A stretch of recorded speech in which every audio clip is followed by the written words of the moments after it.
Vamos con los pliegues del pañuelo. Haciendo lorzas para comérselo.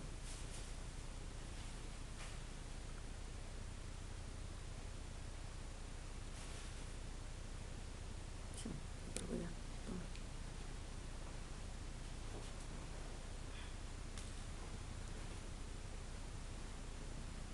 Una agujita para sujetarlo.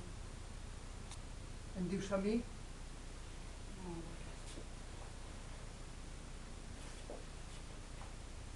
Espera, porque ahora no te lo puedo. A ver. Ahora voy a sujetárselo simplemente con una aguja al cuerpo.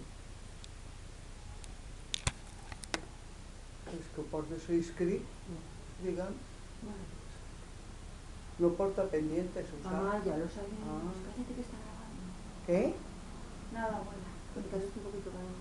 No lo sabía.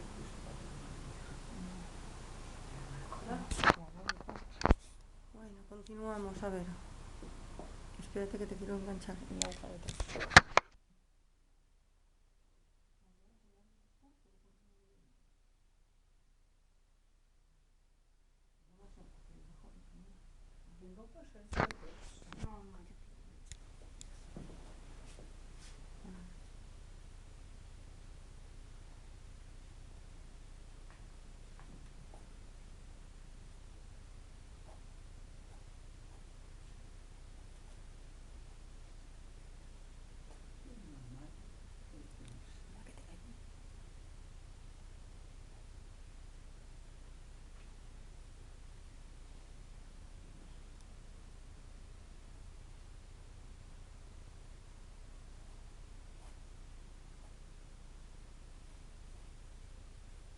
Ahora miraré de detrás a ver cómo está.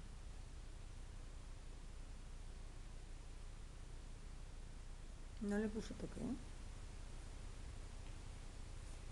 Es de la plancha nueva. A ver cuándo las has oído.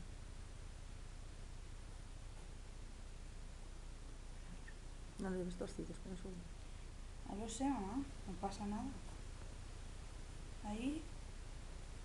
Y luego ya con los rabitos puedes hacer lo que quieras. Espera un segundo, un que mire lazo. detrás.